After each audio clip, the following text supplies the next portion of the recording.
নমস্কার বন্ধুরা, প্রদীপাস কিচেনে আপনাদের সকলকে স্বাগত। আজকে বাড়িতেই সিঙ্গারা বানিয়েছিলাম, তো ভাবলাম আপনাদের সাথেও শেয়ার করি। তো চলুন শুরু করি। তো এখানে আমি প্রথমে একটা ভাজা মশলা তৈরি করে নিচ্ছি। তো এখানে আছে গোটা জিরে, গোটা ধনে ও মৌরি। তারপর আমি এটাকে মিক্সিং জারে দিয়ে ভালোভাবে গুঁড়ো করে নেব। তারপর আমি এখানে দুটো আলু নিয়েছি, আলুটাকে ছোট ছোট করে টুকরো করে নেব। এবার আলুটাকে একটা সসপ্যানে সিদ্ধ হতে দেব, একটু নুন দেবো তার সাথে। এবার 2 কাপ ময়দা নিয়েছি, তাতে একটু কালো জিরে দিয়েছি, সামান্য নুন দিয়েছি, একটু তেল দিয়েছি। এবার সেটাকে ভালোভাবে ময়ান দিয়ে নেব। ময়ান দেওয়া হয়ে গেলে একটু একটু জল দিয়ে সেটাকে ভালোভাবে মেখে একটা ডো তৈরি করে রাখবো।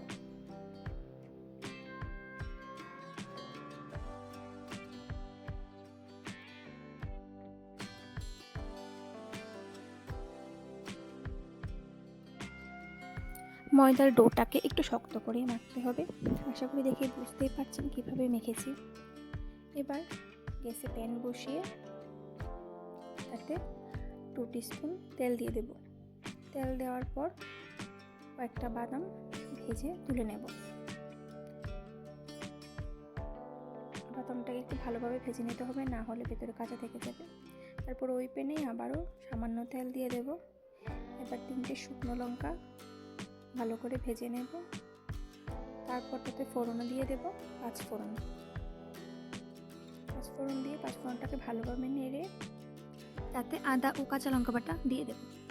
এবার আদা ও কাঁচা লঙ্কাটাকে ভালোভাবে ভেজে নেব, যাতে আদার কাঁচা গন্ধটা চলে যায়। এবার তাতে অ্যাড করব সেদ্ধ করে রাখা আলুগুলো দিয়ে তাতে 1.5 চামচ নুন দেব।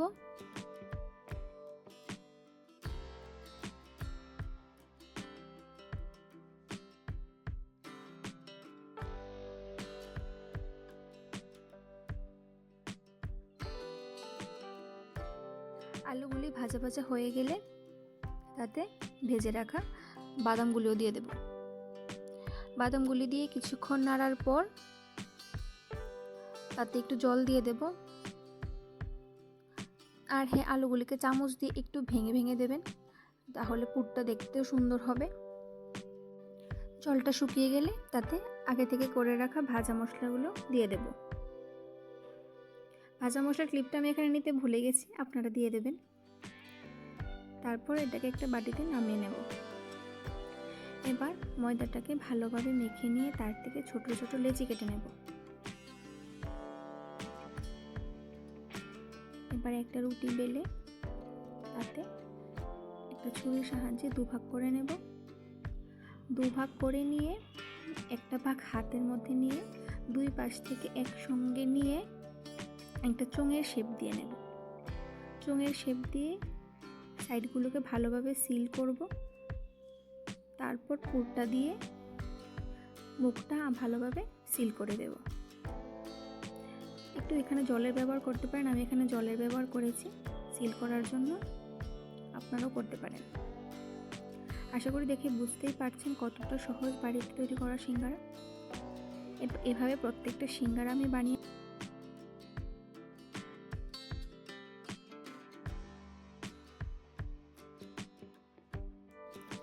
তারপর গ্যাসে প্যান বসিয়ে তাতে তেল দিয়ে দেব। তেলটা গরম হয়ে গেলে তাতে সিঙ্গারাগুলি দিয়ে দেব। সিঙ্গারাগুলিকে লো ফ্লেমে ভাজবেন, যাতে ভেতরটাও ভালোভাবে রান্না হয়, না হলে কিন্তু ভেতরটা কাঁচা থেকে যাবে। সিঙ্গারাগুলোকে ভালোভাবে উল্টে পাল্টে গোল্ডেন ব্রাউন করে ভেজে নিলেই তৈরি আমাদের সিঙ্গারা। আশা করি দেখে বুঝতেই পারছেন কতটা সহজ এই পদ্ধতিতে সিঙ্গারা তৈরি করা। বাড়িতে একবার অবশ্যই ট্রাই করে দেখবেন। আশা করি আপনাদের সকলেরই খুব ভালো লাগবে। ভালো লাগলে লাইক, কমেন্ট, শেয়ার করে দেবেন আর সাবস্ক্রাইব করে পাশে থাকবেন। আজকের জন্য এতটুকুই, দেখা হচ্ছে নেক্সট ভিডিওতে।